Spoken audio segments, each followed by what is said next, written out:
Okay, okay, ready. All right. Meeting is called to order, and due to the governor's statewide disaster declaration relating to the COVID-19 pandemic and current public health guidelines for social distancing, I have determined that it is not prudent for the members of the Economic Development Commission or staff to convene in person for this morning's meeting. And it's nice to not have to chase out in the morning too this early. Therefore, the members of the EDC are attending this meeting by video conference. Those same conditions require barring access to the public for in-person attendance. In light of those limitations, the public is invited to attend and listen to the meetings through Zoom platform or by phone, as indicated on the meeting agenda that was published. To comply with the Open Meetings Act requirements of meetings, this morning's meeting is being recorded. Complied. So, Pam, would you take a roll call of attendance, please? Okay, Mike Elliott, I'm here.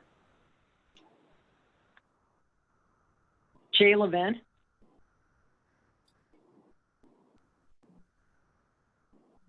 Nina Hall, I'm here. Roger, Here. Erwin Steinberg, Here.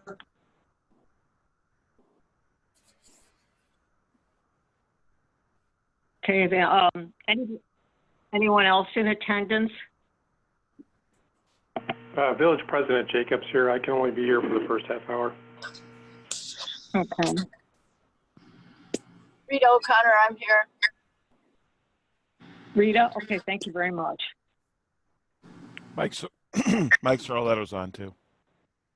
Hi, Mike. Okay, so I think we've taken our attendance. We have complied. Good. Any new business? Anybody?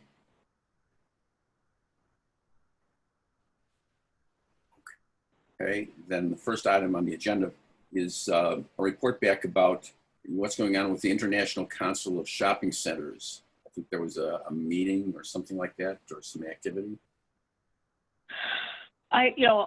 This is Pam. I went on the website and just saw what they had in terms of meetings.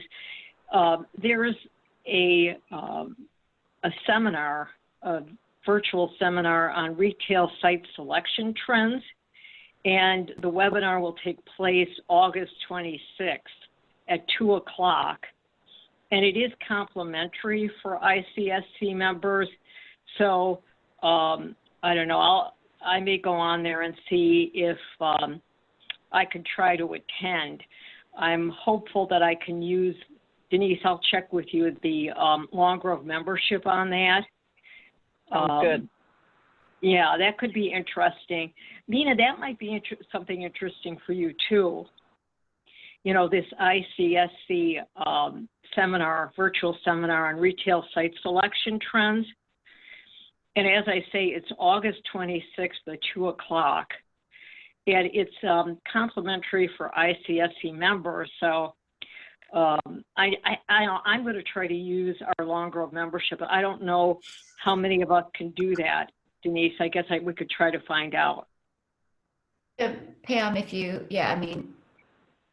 ICSC is something that, in the retail site selection piece, it's very similar to, it is basically what I do, but it'd be interesting to hear because site selections for retail is slightly different than for manufacturing or corporate headquarters. So if we can go on and if it doesn't limit the number of people that can be on the call, then I think if I can make it, if I don't have client conflicts, I will try to join you. Thank you. All right, then I'll circulate more information about that, Mina, and maybe the two of us can try to get on that call, and I'll find out what I can from you too, Denise, about the Long Grove membership and our ID number and that type of thing. So, that could be an opportunity for us to at least plug into some of these trends that we can report back on. Pam, do you have a listing of of the local members of the Chicago metropolitan area members of that association? Could we obtain it? Yeah, I'm sure we can get that information. Okay, 'cause maybe we could develop a little database and see who we know there, see who would be interested in, projects in Longville. Yeah, that's a good suggestion, Erwin. Just see if we can develop a database of some other members and in this area, and see if we could put together a list of contacts.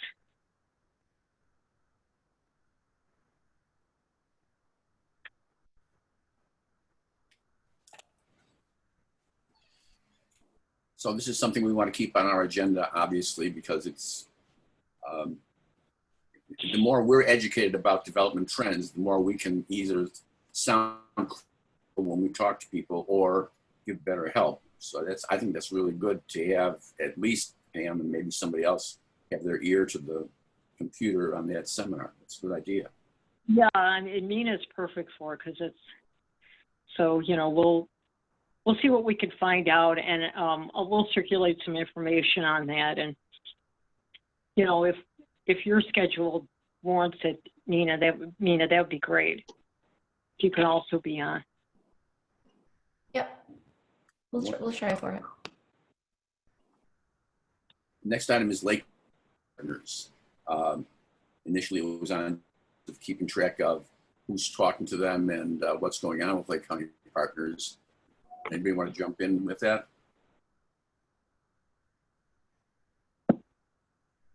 Pam, you should give that update. Yeah, I'll give that update. We had a conference call yesterday via Zoom where we introduced Eric Flanagan of Weiss Properties to Ron Lance, who is the Business Development Director at Lake County Partners. And Roger was on that call too, and Mike Sarletto, and I was on that call. And the goal was, and Denise, the goal was to make introductions and answer any questions related to the CF Industries property. And I thought the call was extremely productive because Ron indicated that he does get inquiries from businesses that are looking to locate into Lake County, and he was asking a lot of questions in terms of what that CFI site could provide, the minimum square footage that would be available for occupants. And as Eric indicated in our last meeting, he's extremely flexible on that. And Weiss Properties is willing to customize space for tenants.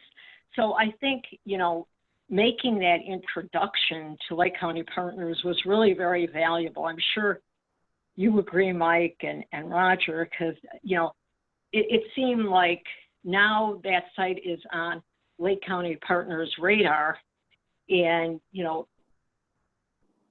we were able to establish that direct communication between Weiss Properties and Lake County Partners. So I think that could be pretty productive.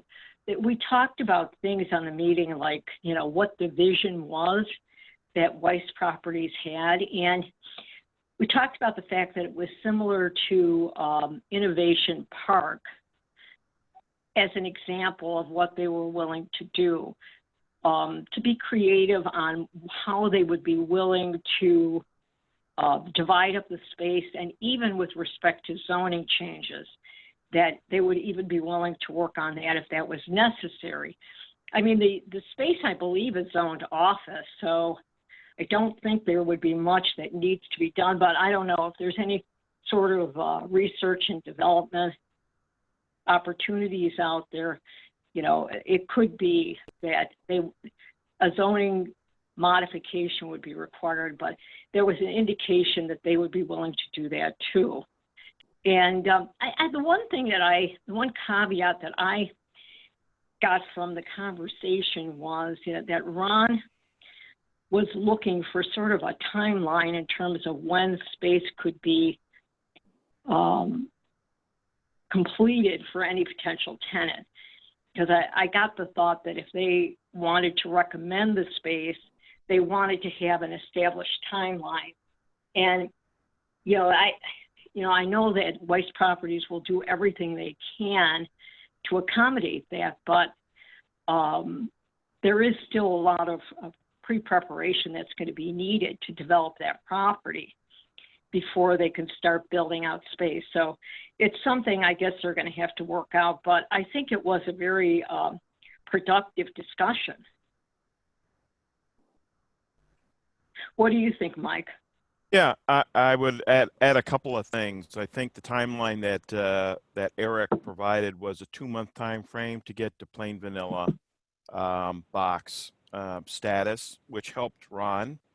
Number 2, he said at that point in time, he's actually holding back on publishing any kind of marketing literature or fact sheets because the majority of the pictorials and everything else are dated. They're back when CFI was there. So he wanted it to be much more representative of the state of the facility, in particular the facility. And they've got a bunch of work to do. But he did offer up that within 2 months he thought that they would be in that position. So, which is good to know. It's good to know for Ron. Right. The other thing, again, I think Eric emphasized the flexibility of the organization in terms of how they're willing to divide up and build out the space. And I know you brought up a lot of the things that have been looked at previously, call centers, corporate offices, even potential lab or, health services related uses. And it seemed like all of that is on, for them is on the table. And he even mentioned at one point that they would be willing to subdivide to the extent of like maybe half of the available square footage for a larger user tenant, and then, dividing up part of it for the smaller user, even 3,000 to 5,000 square feet, something like that. And so I think that's a good opportunity. So particularly with the willingness to customize and talking about amenities, because for a lot of tenants, to have those customizable amenities, to have conference space available, food service, all of the things that they seem willing to provide is a really good opportunity. And I did get the feeling that Ron was going to help in any way he can for Weiss Properties and explore those opportunities as they come into Lake County. So I think it was a real productive meeting. Well, I think in order, and I'm glad that obviously because of Open Meetings Act violations, not all of us could attend, but so thank you for coordinating that, Pam. I think for Weiss Properties and just listening to what the discussion you all had, in order for them to compete in the market, especially if for small tenant users, they have to have those amenities such as, available meeting space to, to participate to conference calls or restaurants or whatever it may be. I think they have to have that in order to compete. And obviously I would think that it would behoove them if they had fewer larger tenants than, 100 smaller ones, obviously from a. Right. And exactly, Mina. And the other thing we talked about in terms of trends were, and this is something that Eric had mentioned at our last meeting, is the idea that, with the changing marketplace and more people obviously working from home and wanting to lessen their commute when they go back to the office space, that in that sense, the suburban market, particularly if it's customizable, will be something that might be on any number of businesses' radars. For example, like a law office that wants to locate in the Lake County area, even a satellite. Yeah, no, and Pam and the recent office trends for just the office market from a large corporate tenant perspective has been, we went to big corporate campuses, again, think of the Motorola's of the world, um, Mm-hmm. and the Walgreens, and now many of them over the last 5, 10 years said, hey, we're going to move certain key people downtown to the big high rises because that's where the millennial talent is. And then now, with in light of coronavirus and the COVID pandemic, a lot of my clients are now looking at possibly doing, going back to the hub and spoke model, which was, circa Arthur Andersen and KPMG and Deloitte from the, 1980s and 90s, when you had a central office, maybe in a major metro, and then some suburban locations outside to, or some secondary, tertiary markets to accommodate. So I know that companies are looking at a hub and spoke model again. So that does, I think, Long Grove has always, been one of the affluent communities where a lot of the execs and high level people work. So that might be an opportunity, especially if CFI, especially because there's so much space available there versus some of these tiny little WeWork kind of spaces. I think that'll Right. definitely help us. So especially if we can, you know, if we hear of anything, that's something that I think should be and I think that's where Ron can help us is Lake County Partners typically gets the larger, but a lot of the larger corporate tenants anyway will have real estate individuals in their organization that are looking anyway too. So the sooner you can get things up and ready and marketable, I think, the better for his chances of getting on this bandwagon sooner rather than later. No, Yeah, I and, agree and with you. Mina, to your point, that's exactly what Ron said. He said he's got a Maybe 25,000. up for, He's got go a ahead. potential tenant that's looking for 25,000 square foot, as an example. He said, let's have the discussion in 6 weeks when you're closer to your 2 month, required time to get it cleaned up. I mean, that's what they're doing now. They're fixing windows and hopefully getting security done and reestablishing maintenance programs on the lawn and things like that. I mean, there's a number of things they need to do over the next couple of months to get it presentable to the point where it's actually marketable. So, but that's what's happening. It was a good conversation in terms of trying to secure that timeline for Ron. Yeah, it was. I thought so too. That's a good point. And Mike and Mina too. Yeah, I think you're right that this may be a great opportunity for them a great time period for them to launch because everything is in such flux. And, to come onto the market now, as long as they're in a position to start, to do the cleanup things that you're talking about, Mike, I think it could be a great opportunity. And Ron did seem to have some actual prospects in mind. So we did, green light the fact that Eric is going to talk directly to Ron now, and they're going to get their communication going, and with their marketing materials will be completed, and Eric will share them with Ron. So I think that was a good connection. Yeah, and I don't know to what extent. I haven't done enough research on Weiss to know whether they're a fundless sponsor with these development projects. I mean, how it gets done, you sign a 3-year lease, that's a bankable asset. They go to the bank, they get the loan for the build out, so on and so forth. So the chicken and egg relative to how much they're going to invest for a particular tenant is kind of tied typically to cash flow and their access to money. If that's the reason why, and that is their business model, which I don't know if it is, but it's a very typical way of doing things. We had that same situation when Mike Marr and the brewery. Brad Mm-hmm. did not want to put a dime into the building until he knew there was an intended use and that sort of thing. And it was really Mike's interest that got Brad to the point where he was able to approach a bank and get it to the point where it was saleable to Mike. So that may be the same thing that's going on here. Maybe Irwin can opine on that, that business model, but that may be the way how it incrementally attracts tenants. It sounds to me like they've got some deep pockets. They're willing to invest money. It's not a short-term turnaround situation, but they do need to get going on things because it's a great space. So let me throw out one other idea that maybe ties together that we could bring, I think, to Eric's attention or Ron's attention. What about the concept of talking to 1871 downtown to develop a new campus for 1871? Maybe they'd be interested in 5, 10, 20,000 square feet.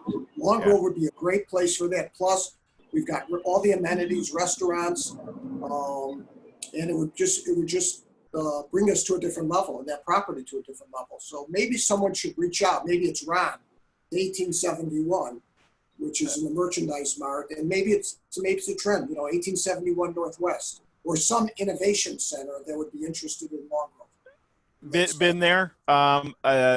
Eric has had individual conversations with a number of people, and we covered exactly that. And I had a co-partner with the Third View Medical and as well Summit Point, talking with them about an 1871 connection. We're very well connected with the 1871 and some of the incubation that's going on, and that extension into the suburbs made a lot of sense.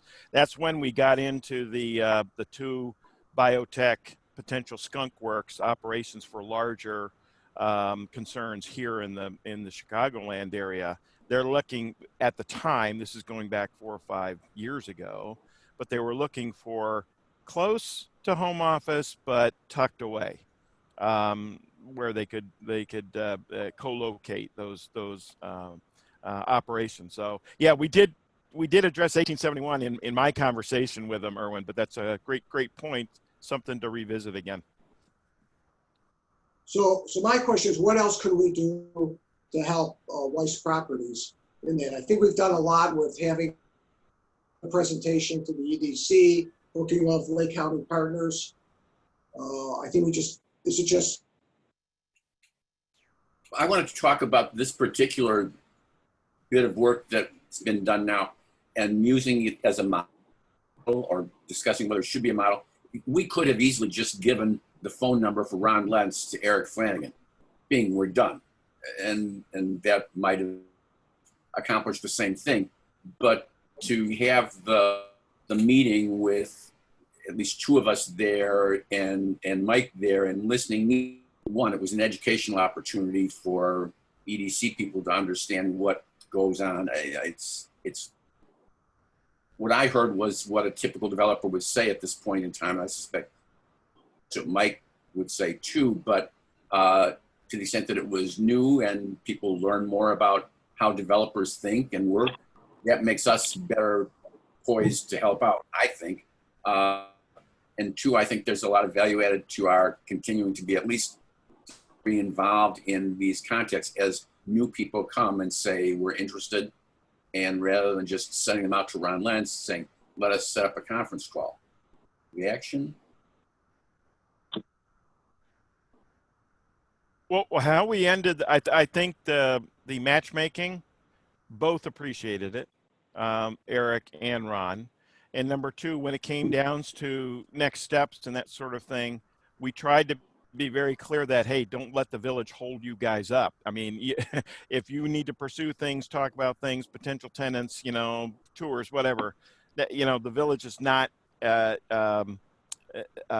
interested necessarily in being inserted into that. Now, when it comes to specifics on zoning or details relative to interactions with the village as a stakeholder, potentially the process relative to public meetings and through Plan Commission, Zoning Board of Appeals, that sort of thing, feel free to get back. But we didn't want to hold up the opportunity for the 2 to work together. And Ron has told us in numerous conversations that they oftentimes have many cast-offs they know are not good fits for Lake County partners to help, find spots. And it's nice to know that Long Grove is there. Ron was very clear. The more he knows about specific parcels and specific opportunities, the better, because then he can make direct referrals into the village. So I want to circle back on what Roger said as a process. I think that this was a good example of let's take our contact and not to email to the potential business owner, but let's get on the line directly and talk to them, make the introductions, and we're as a resource for them. I think, Roger, that's where you were going, if I'm correct. Yeah, definitely. It's, part of the frustration with yesterday's meeting was that on Friday, after I'd sent the invitation out to Mina and to Mike, because they'd been part of this, I realized, oh, we can't do that because of Open Meetings Act. So if we are going to do this going forward, and in the back of our heads, and I'd like to see more people besides just Pam and myself get involved in this process, because it's educational, as well as it makes us better EDC members, better poised to help the more we know about the way the real world works for different elements of the process. No, I agree. And, Okay, so- we definitely will rotate, these opportunities. I think the introductions are good. And even to have that that constant communication with Ron, because one thing that impressed me about his participation was that he actually went to see the site last week in preparation for our conference call yesterday. So, now it definitely is on their radar, not only from, the standpoint of what we talked about with Eric, but, he looked at the site and it's really fresh in his mind. So I think you're right. These introductions are very worthwhile because we learned something, but also I think it's more powerful and there's some support behind these introductions. And maybe it's time for a clarification on Open Meetings Act too, as well. That meeting yesterday could have been taped, recorded. That can go out to every EDC member. They can review it, they can listen to it, they can understand it, they can get the information. Pushing out information is not a violation of Open Meetings Act. What Open Meetings Act is intended to do is preclude meetings that are not in public view, meetings, exchanges, right? So you can blast out information to the team one way anytime. Vic's advice to me way back 5 years ago was just make sure if there's going to be a reply, number one, it's not replied to all. Number two, it is 24 hours later. So it can't be perceived as a meeting, a dialogue, right? So I haven't quite understood why there isn't more just general information of status. It should be nothing different than getting a dashboard of the village's financial situation. You can get you should be able to get the information anytime, and it can be pushed out anytime. OMA is intended to keep from meetings happening outside of the public view. So, things like this, and maybe we need to get another read from Vic and whatever, but the reality is, I think all information like this should be out to the team almost immediately, and just be, sensitive to the fact that an exchange and a back and forth and that sort of thing is what OMA is trying to preclude. So there's no reason why everybody can't be up to speed, immediately as things are happening, in my view. Hey, Mike, to that point, Denise did put out a summary of the call to all of us. I don't know if you were copied on that, but Denise, thank you for doing that, because Roger, to your point, I was bummed out that I couldn't be on that call due to OMA, but it was nice getting pretty quickly a summary of what happened. So yeah. To your point, Mike, I think that's a great best practice. If we can't all be on the meeting, to get a summary of it right away is very helpful. Yeah, and that goes in my view, that goes for the listing of the contacts of all the property owners downtown. All those reach outs and everything else. As that's kept up, that's the repository for the communications that every EDC, if they want to be aware of what's going on, that's where they should be going. There's nothing that precludes people having information. So anyway. Yeah, Denise?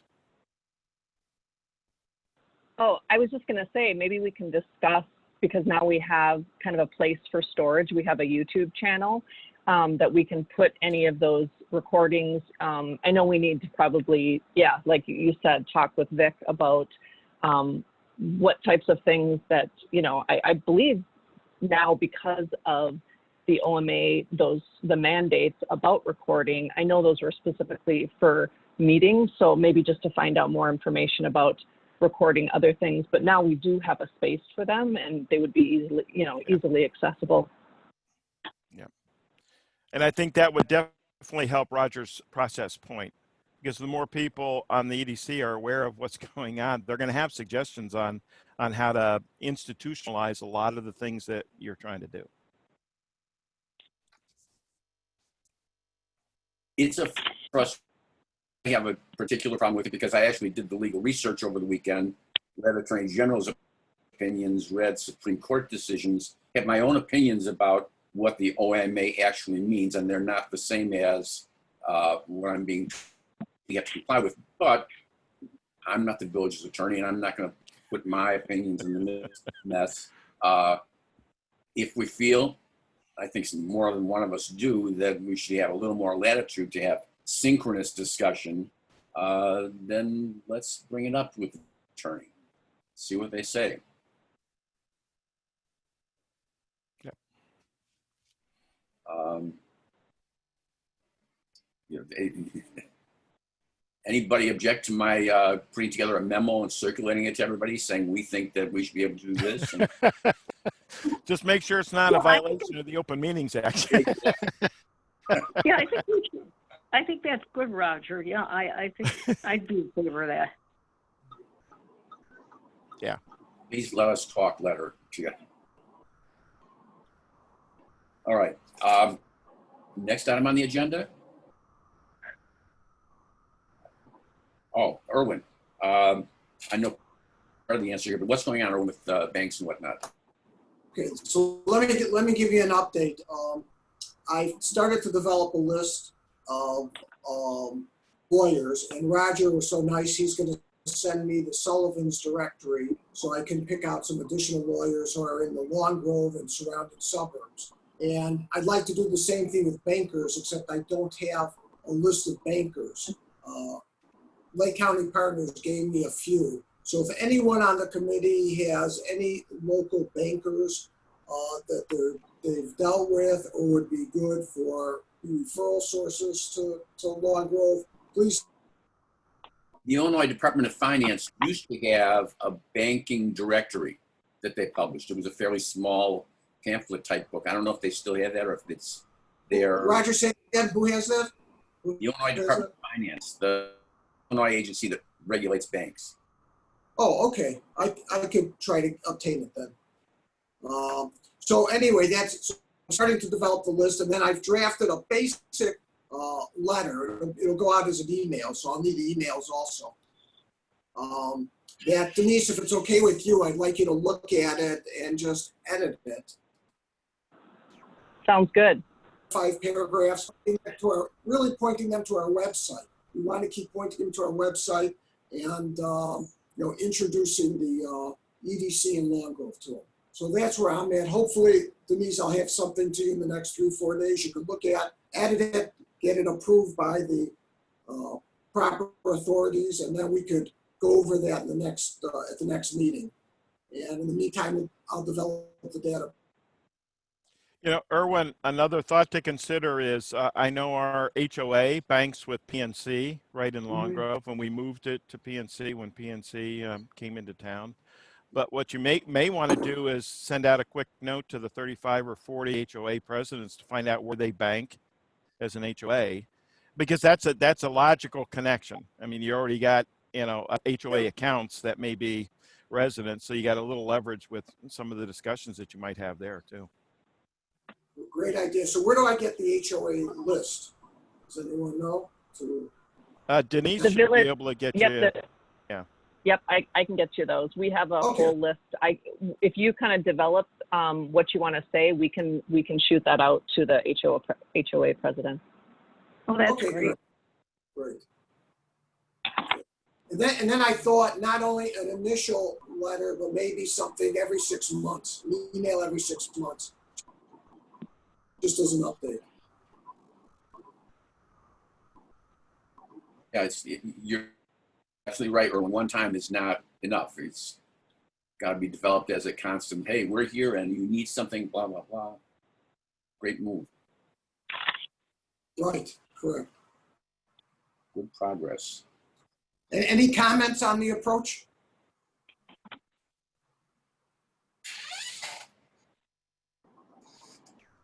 Continue then. Hearing none, we'll move on. Mike, how are we doing with the flow chart business? So I had a really productive conversation with Dave after our meeting 2 weeks ago. He had sent me some information about one business that they had approached of moving in and the processes they had to follow. And then we left that call. Dave said he was going to send me some more information and schedule another call before today's meeting, and that didn't happen, and I haven't followed up. So I'll follow up with Dave, but I think we have one more phone conversation, and I'll be able to put something together before our next meeting in August. Sounds good.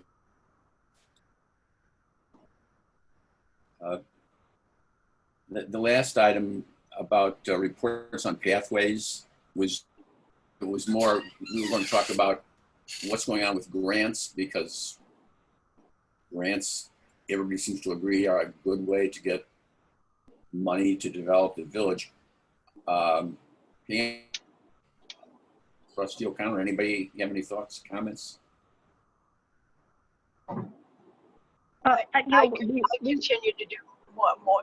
I just continue to go through what's out there on the, I think it's, if Dave's on the call, correct me if I'm wrong, but I think it's compilation of IDNR and I think it's called Landmark, the site that we use. And then the state of Illinois and the grants that we've submitted applications for. To the best of my knowledge, we have not had a response on either of the grants at this time. Yeah, Rita, Rita, to go back a little bit. So in other words, we have already put in for a grant with the Illinois Department of National Resources, right, for the path from. Yes, that's already in engineering. Yeah. That's in engineering from Sunset to basically to the downtown, right? To Old McHenry, yes. Yeah, that's Gaywald Hamilton. That's all been engineered, and we're like we're almost ready to start. We're close to the end of getting all the paperwork and whatever in as far as engineering goes. Oh, so engineering is started. Okay, that's good. And but we haven't gotten formal acknowledgement that we have the grant yet. Yeah, it's been granted. It was granted. Oh, okay. Last year, end of last year, I think, if my memory serves me. So that's great. Yeah. So what about there were three other priorities that were identified. The Old McHenry Road extension. From Cuba. Yeah, from Cuba south to near Village Hall and the Schaefer Road. Actually, we would like to have from Route 22 into town, where the forest preserve is, Smoking Tees area. Right. That would be, I mean, that's a couple $1 million for a pathway along that route. That would be nirvana if we could do something like that. And it's going to be hard to get a pathway across any major road like Old 53 or 83. That those what makes more sense are bridges over those roads, and that would come under the DCEO money, where the maximum limit is $5 million. the minimum request is 250,000. We had priorities for that money. And that's where go ahead. Have we identified any potential grants for that, or we're still in the process of looking for them?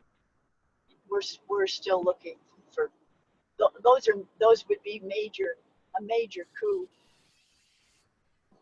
And at this point in time, economically, right now this year, we're not looking necessarily for matching grants, just because of COVID uncertainty. Yeah, so we'd have to have regarding revenues, yeah. And so we'd have to.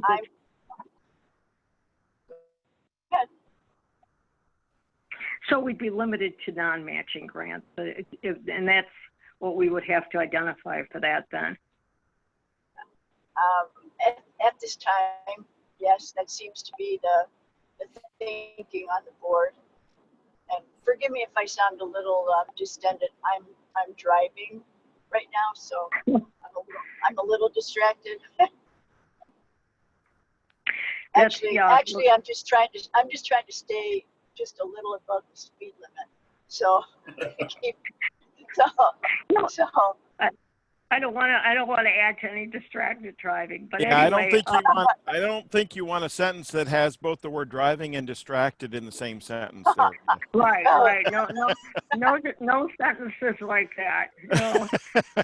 I won't be sending anything out to the good hands people. Don't worry, nor will I. Yeah, but anyway, well, I guess that's something we could pursue as we go along. Like you were saying, Rita, I mean, it's going to be it's a large amount of money. We would need about $2 million, and on a non-matching basis, I think that can be kind of a challenge. You know, we talked at one point about maybe asking Metro Properties to help us find something, but I don't know. You know, I don't know if that is something the board is interested in doing. Well, the last conversation we had with the lady who runs it, she was very patient, very informative, and again, you know, we discussed it again at the board, and it's like, we just really need to see what happens economically before we are looking for things. And if my memory serves me, what she had outlined was that for an initial $3,000, they basically tell us what's out there, and then we research it. So. And again, I'm going to have to do some more listening rather than talking right now. Yeah, maybe, you know, and again, if that's what they're providing, I mean, that may be just something we could do in-house then. I think so. It sounds like, at least for now, we've got a status in terms of what's going on. And I think the real point in bringing this on the agenda now is to make sure it didn't drop off our radar. We still want to assist the village, yes, but it's not real clear what the village would use the money for at this point, and whether the village will be in a position to kick in a substantial portion to aid the grant. Yes, it would all depend. For example, if for some reason we got the offer of $700,000 for a pathway from Route 22 to Old McHenry, and we needed to kick in 250 or 3. That bears investigating whether we got the 250 or 3 and would throw it in. That would be a fabulous opportunity. Admitted, right. If you could get the bulk of the monies from someplace else, that's something that could be considered very seriously. So. Yeah, so it may be worth, just, keeping this on the on our radar and just seeing if there is, if there are opportunities where the funds would be sufficient, that it would be worthwhile anyway, even if Or there urgent was need.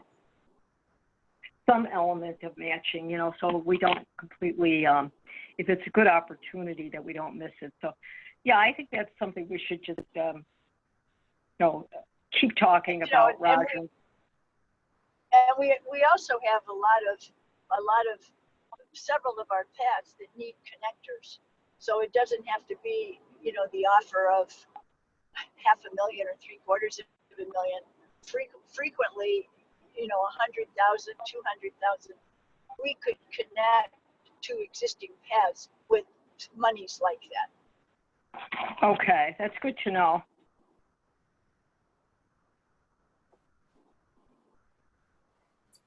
Next item on the agenda is a work plan for the year, something that we've had at the bottom of the agenda for a long time. And I don't know that it needs to be a big deal, but I'd like to see us at least do it since the ordinance says we're supposed to. We have to pick goals for the balance of the year. Anybody have any ideas what those goals would be? Concrete goals, other than just develop economically. I mean, is it an appropriate goal to say we should have a business Zoom conference sometime this fall? Just bring people up to date about how the village is doing? Is that a plan? Yeah, that sounds good. Should we try to have a breakfast or a lunch? We talked about that before. What would be the purpose of a meeting or the breakfast? Maybe start there. At that point, it was a merchant appreciation lunch, something like that.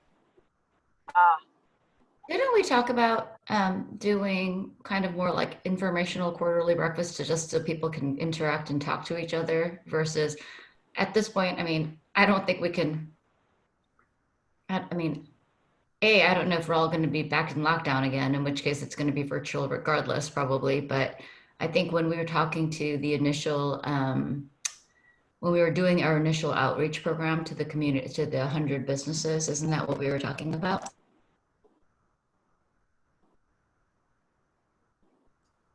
That sounds right. Yeah, we're going to have informational, like as a resource to current local businesses and potential businesses. And I think you're right. I don't think we can do it in person anytime soon, but doing that virtually would be a great idea. Any ideas on what the topics would be that local businesses would be interested in?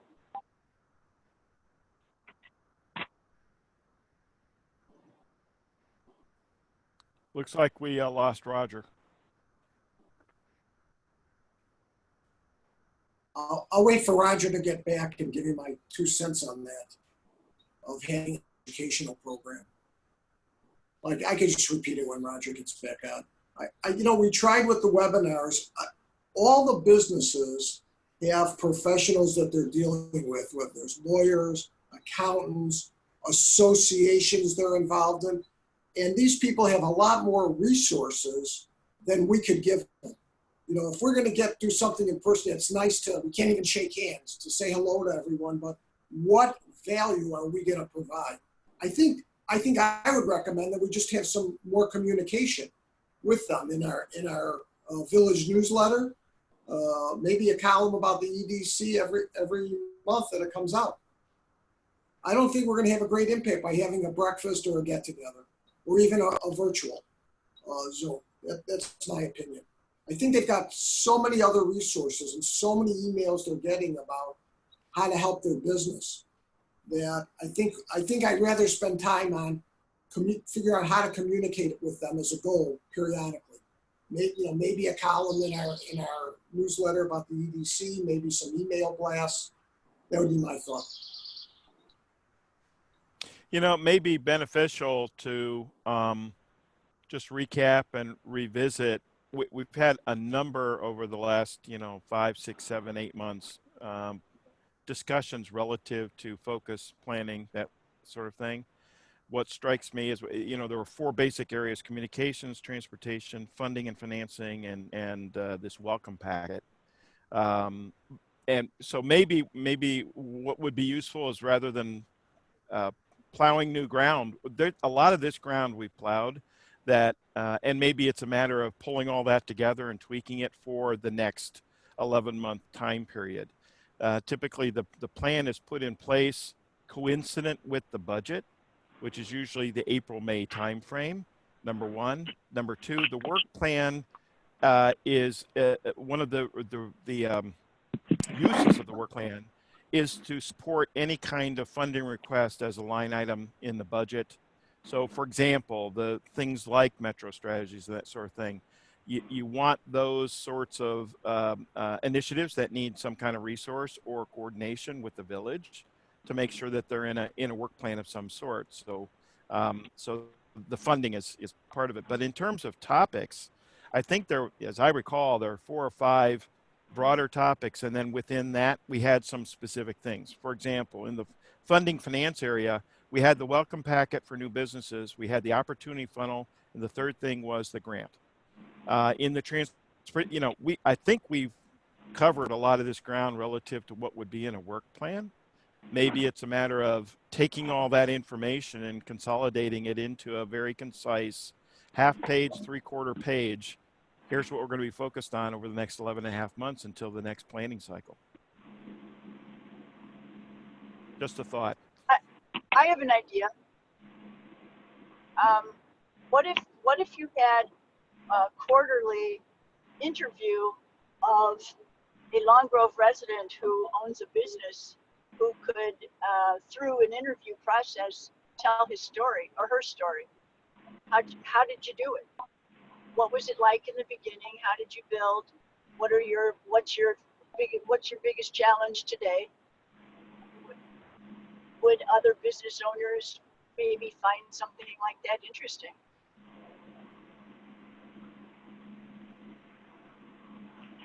Once we have it, where would it go? Say it again. Once we have this report or interview, where would it go? Would we put it in the online bridge, the electronic newsletter, or? No, it would be what I'm thinking. It could be the first 15 minutes of one of the EDC meetings, or the first 20 minutes, whatever, however long. But for example, we've got that place up on Gilmer Road, just west of the school campus. They're on the south side of Gilmer. Their story is fascinating. I think it's like some sort of, it's called Matt, M-A-T-T something, and it's the owner's name. He started out with making some kind of a brake drum or disc or whatever. They're worldwide now. He's got that entire building, and I drove past it and I thought, what the heck is this? I pulled in, I Googled the place, looked up their history, and I thought, oh my God, and he's a resident. I thought, who would have thought that this is located here in Long Grove? So, Jerry Forsyth, what's his story? How many people, we know the name, we know the name, but how many know his story? No, I think that's a good suggestion, Rita. I do. I think maybe it'll give it a little more, a little more personal color to, what we're trying to do. I do think that is a good suggestion. And, maybe I guess I'm trying to see how it relates to our budget. I mean, do we weave that into a quarterly breakfast at some point? When we're able to do something, the idea that we will. It could be, and it's a Zoom breakfast, just like a lot of people have Zoom family dinners anymore. Everybody prepares their meal, everybody tunes into Zoom, and while you're eating, you share whatever over the hour that you've set aside for your family or your friends.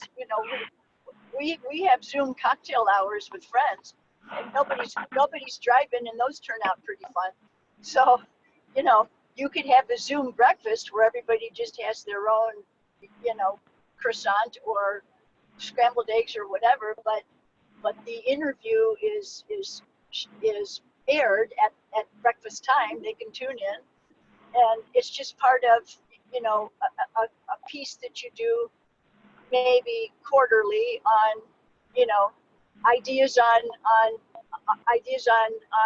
success, you know, or I think that is a good idea. I really think that is a good idea to bring some more individuality into this. And, you know, it could be something that could result in, you know, somebody, a little more publicity, you know, maybe somebody writing a story on it. Like Yeah, virtual network, it's networking, you know, basically. Yeah, like virtual networking. It doesn't, yeah, it doesn't have to necessarily be tied to the budget, but that meeting or that discussion could take place after the interview. You know, like when you go to breakfasts and they used to have, you know, a featured speaker. It's kind of the same kind of thing. I think that's a good idea. I like that, and you know, we can all maybe, you know, recommend, you know, people that we're aware of in our developments or whatever. You know, come up with a list of people that we'll contact to see if they would like to share their stories. I think that's good. Yeah, you know, and to Erwin's point, you know, the people that are successful, they do have their own battery of staff.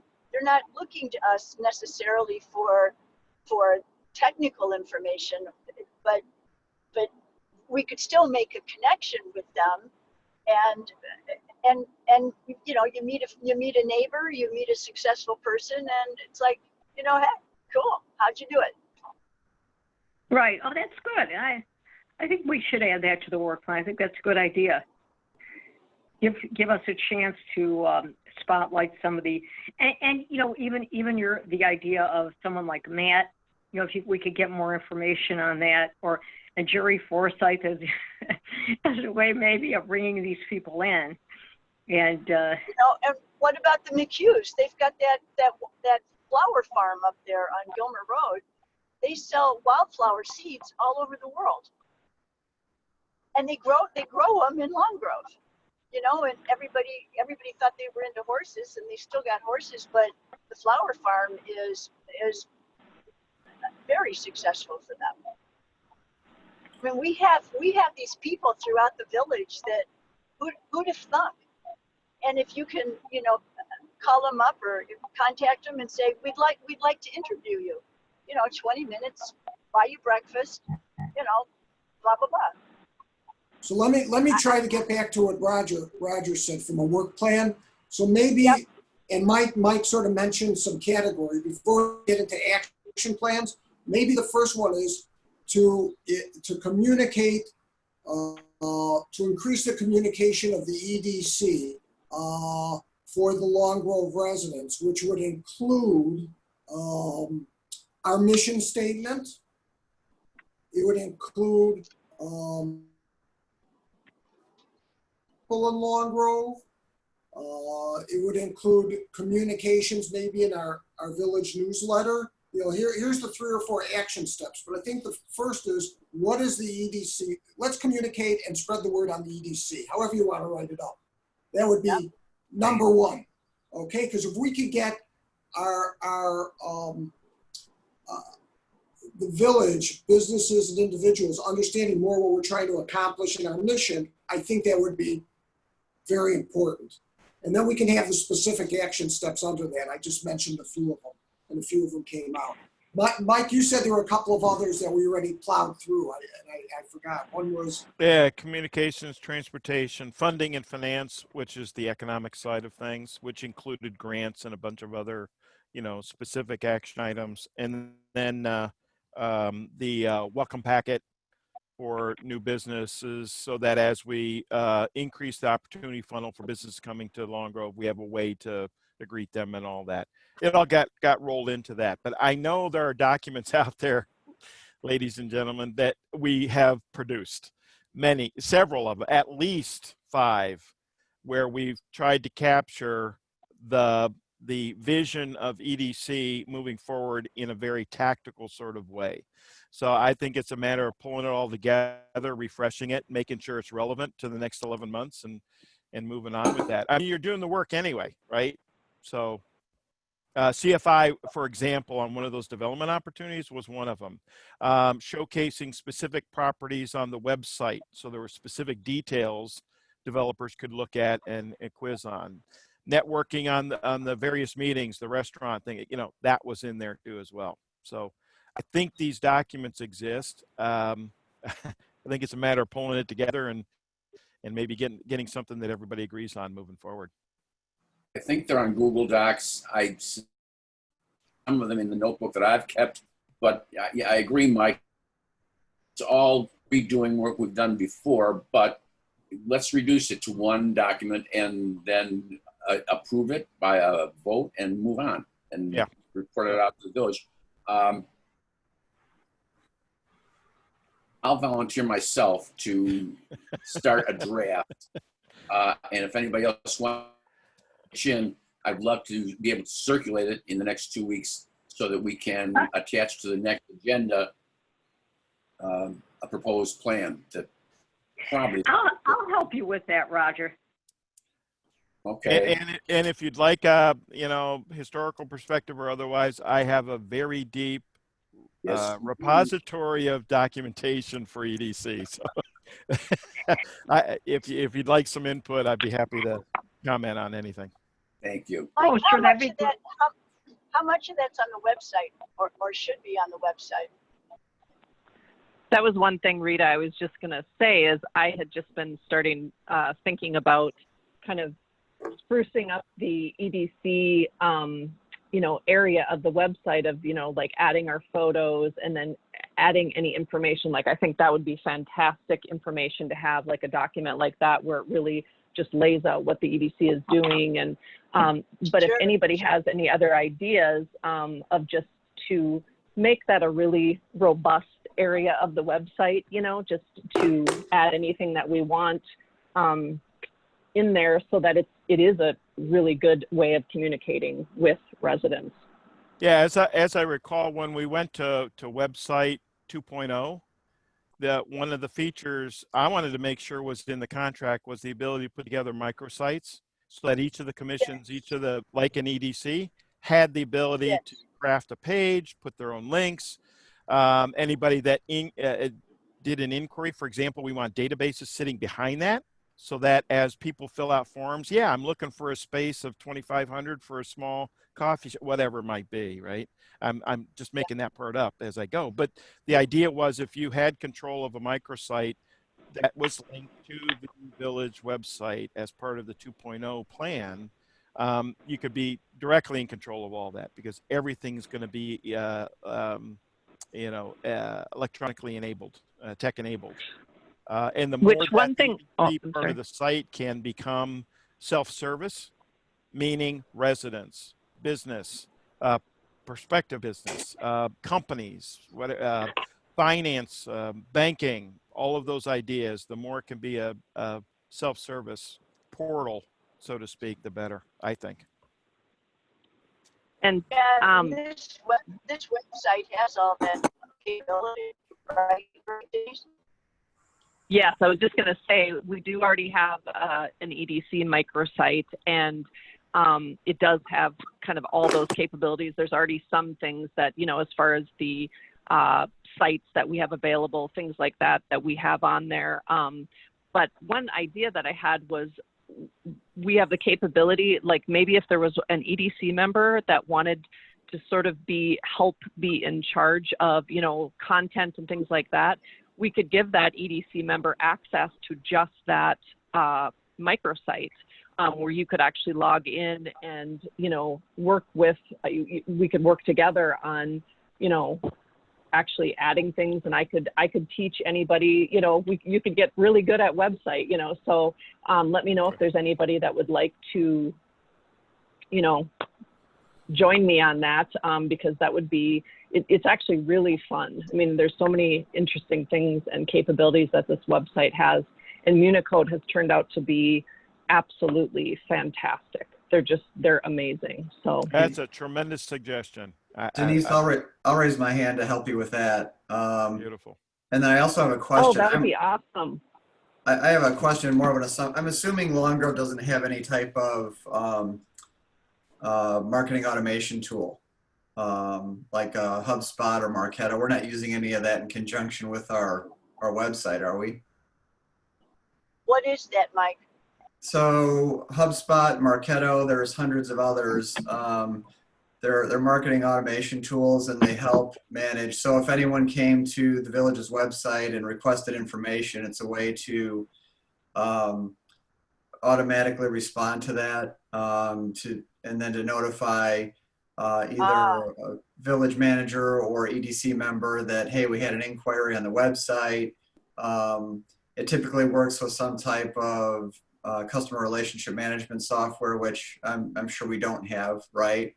And so I'm just wondering if there's any even basic type of platform that we're using in conjunction with our website. My assumption is not, but I just wanted to confirm that. Yes, there's nothing that we're using like that. Okay, cool. But I Are definitely will. Are those apps, Mike? Yeah, You're they're talking more. about Marketo? Yeah, they're more. Software as a service program. So you have a subscription to it. Most businesses, medium and large businesses, use that type of thing in a business to business setting, but they're probably cost prohibitive for the village. I just didn't know if there was some basic version we were using. And How prohibitively priced are they? I'd have to get some numbers, but I don't think it's something that the village would invest in right away. But you know what? I'll put some numbers together on a low end system, and we can at least discuss it, right? Okay. Yes. Yeah. Okay. And But Mike, Denise, thanks I'm so happy much. to help. Yeah, that would be great. I'll send you an email kind of with information about how you would log in, and you just have access to that one portion, and we could talk about that. That would be great. Thank you. And more importantly, Denise, I'd like to help put for lack of a better term, a marketing calendar together. So it's one thing to work on it together, but I think if we have a plan, so, with frequency and content that we want to push out, that'll be something that we can execute on together. That'd be Great. great. Fabulous idea.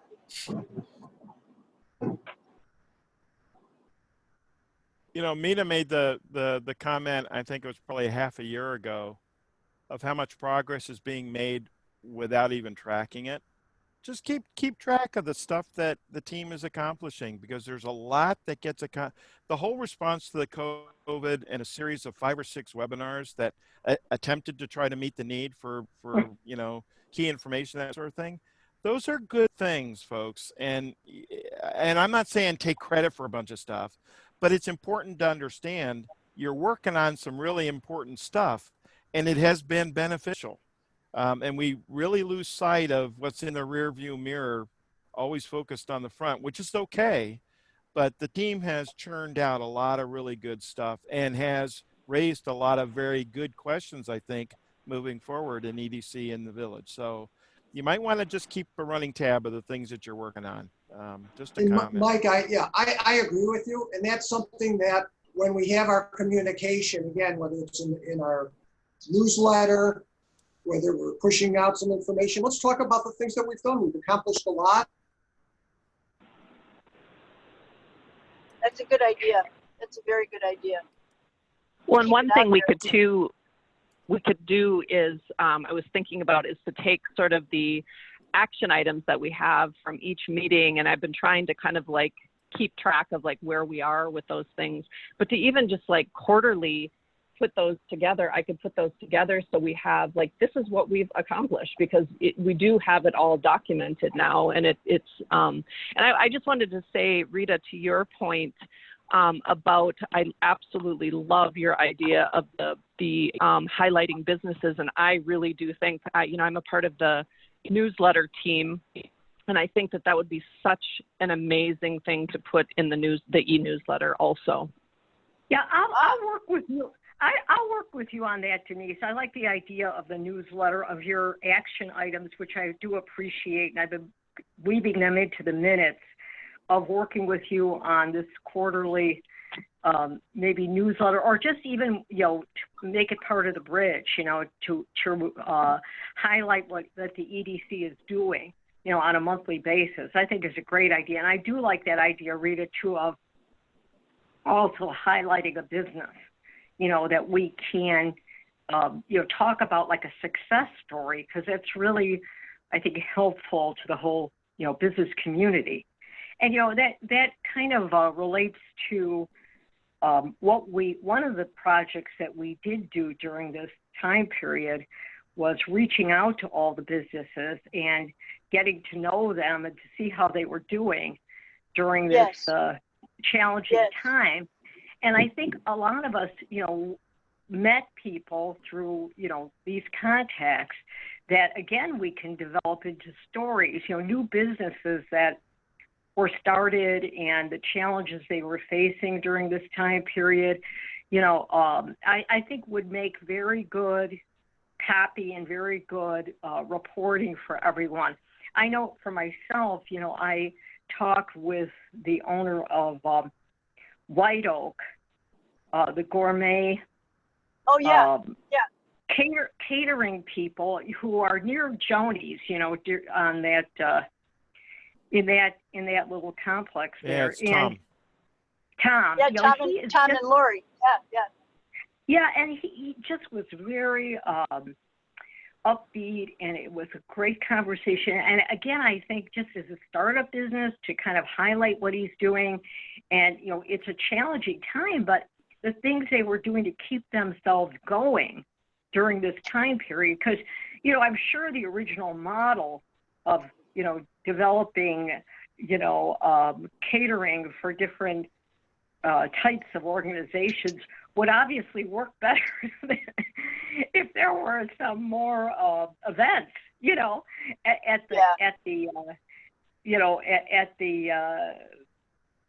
at different venues, and yet they have done many things to keep themselves going during this time period. I think that makes a great story. It does, and not only the successes, but what was one of your biggest failures, and what did you learn from it? Because those are the kinds of things that people it just makes people, it encourages them to keep trying, and you're right with Tom and Lori. I know them. They've had a very interesting journey to where they are. They're very creative, very innovative, and they find ways to make it work. And really, most entrepreneurs are going to say that. That's their story. But Mr. Weiss, if there is a Mr. Weiss, and I'm guessing there must be with the CFI thing, he'd be a perfect way to start it out.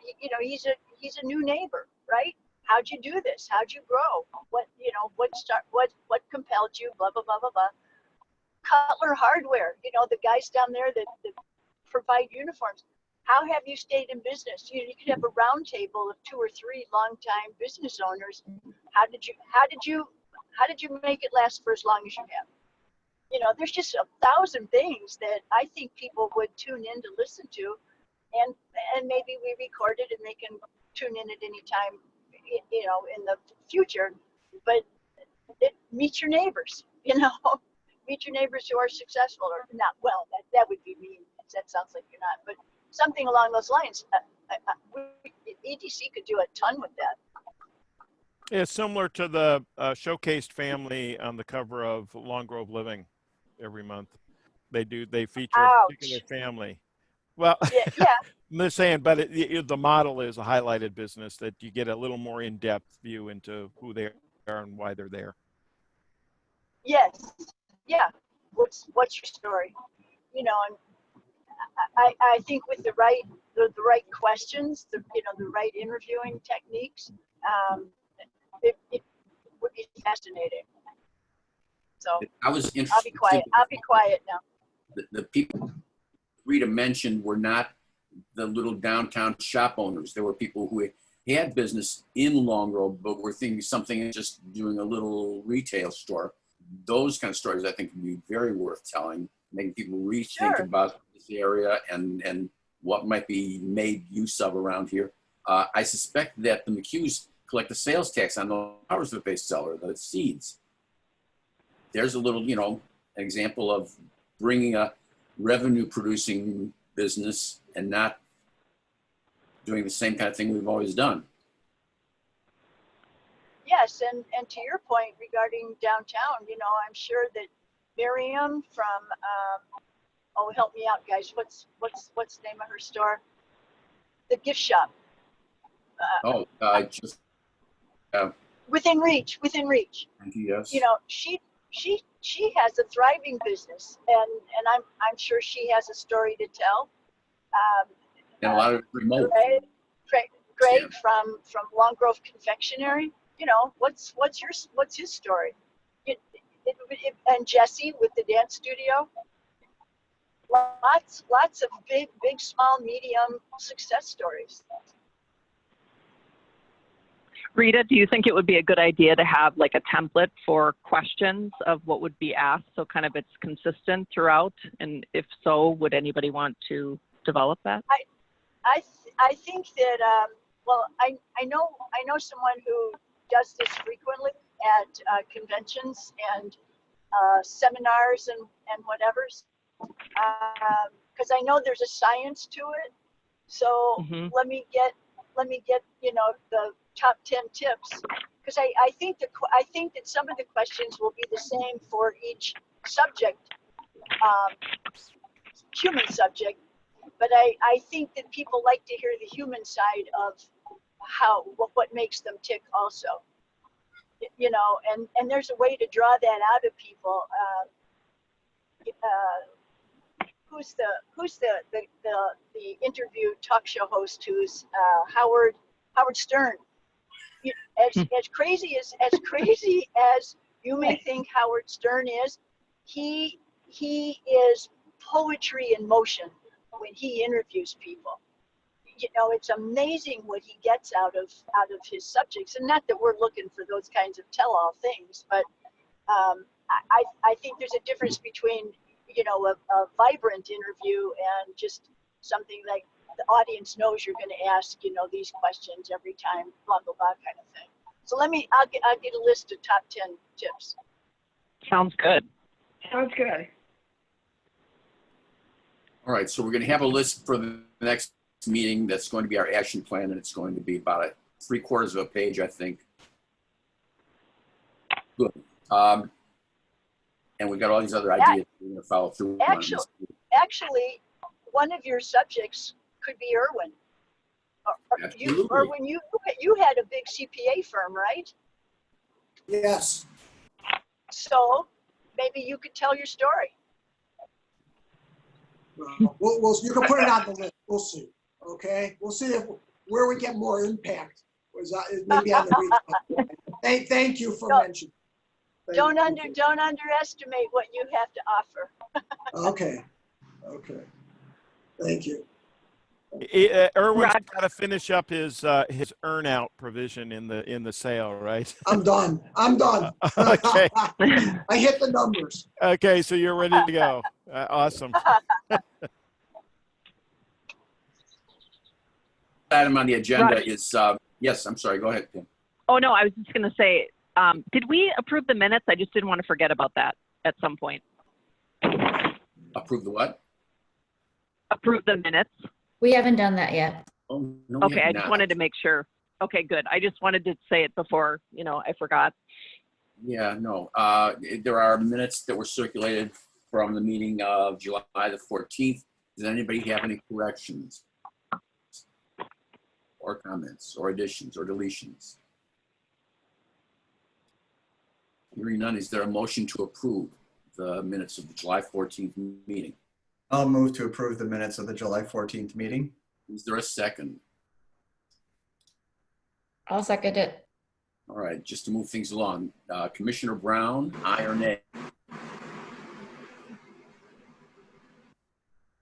Yes or no? Yes. No? Mina, yes or no? Yes. I'm pretty sure Pam said yes to that, I thought. Yes. Mike, yes or no? Yes. Erwin, yes or no? Yes. All right, so it's all in favor and minutes are approved. Back to the bottom of the agenda. Anybody have any thoughts about new commissioners yet? I haven't heard anything from anybody. Let's keep that on our minds and keep looking. I have tried to reach out to somebody in the Lake County Traffic Department, see if they know somebody, but no luck yet. New business, anybody? Anybody? Okay. One last thought for me. I like the fact that what we've got for this time is status reports, which means to me it's all things that we're working on. It's not, looking for something to do. It's doing things and following through on it, I think is a positive thing. It's like Mike said, we are getting things done. So that's all positive. Anything else from anybody? Roger, just to go Yes. back to new members. The way I ended up becoming a member was there was a little blurb in the bridge. There is one in the current issue of the Bridge. We put something in there also. A lot of people read it, and you could take the exact wording out from about 2 years ago. And then I met with Mike and joined. So let's try to put that, see how we can get that communicated and put it in the issue of the Bridge. I think that's a good suggestion, Erwin. Maybe we can, if we can get that same kind of wording together and put it in the Bridge. And that way we would even have something like if we know of somebody that we want to kind of, it covertly recruit, you have something to send it to. Because I was thinking about maybe some people in the development here who I know, have owned businesses, somebody who's the president of our HOA, people like that are very engaged, in Long Grove and the business community. If, you had something maybe to send them, that really kind of explains what we're looking for, I think it would be helpful. The newest issue of the Bridge, which was distributed last week, contains a blurb about volunteer opportunity, which says that the EDC is looking for commissioners, and there is a third-page column about the EDC and what in the most recent version of the Bridge. So we are out there fishing for new members. Some ads are. Well, maybe we should, we could repeat that, maybe with a little bit of a different, in the next one. Let's do that again, with, just kind of revise it a little bit and kind of highlight that again, that what types of skills we're looking for. Maybe we could tailor it a little bit, and then whoever we can think of, we could kind of, send it to them. I'll be at the newsletter meeting tomorrow, so I will bring that up, that's something that, the EDC would like. And then if anybody has something specific that they would like in there, you can just send it to me. Would you, go ahead, Pam. No, I think that's good, Denise, because we did talk last time about certain skills that were useful. I mean, we could kind of highlight that. It doesn't have to be exclusive, somebody with some traffic or engineering background. And, I definitely, people that have been active in the business community, we could highlight certain skills, that we're looking for. Yeah, 3 that we mentioned last time: transportation, second was marketing, sales, communications, third was technology. those are three of Yeah. the broader categories of skills that would be beneficial, I think, in rounding out the commission. Yeah, that's good. Thank you, Mike. I mean, I'll send you a few sentences on that, Denise. Maybe that's something we can add. Sounds good.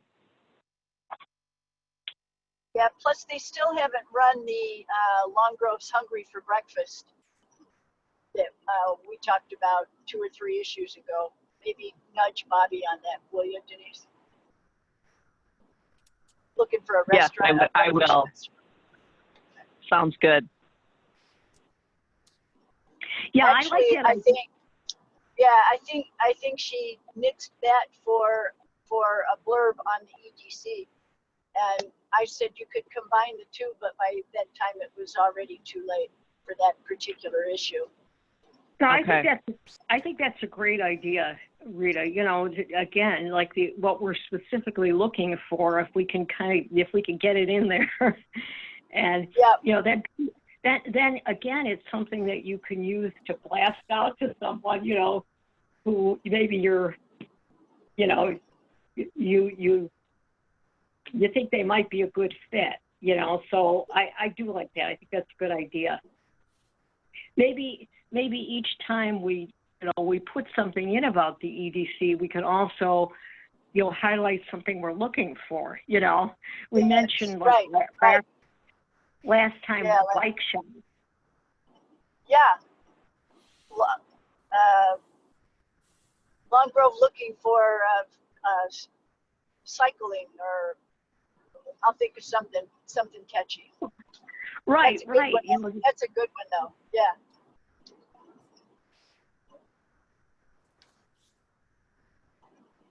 Like,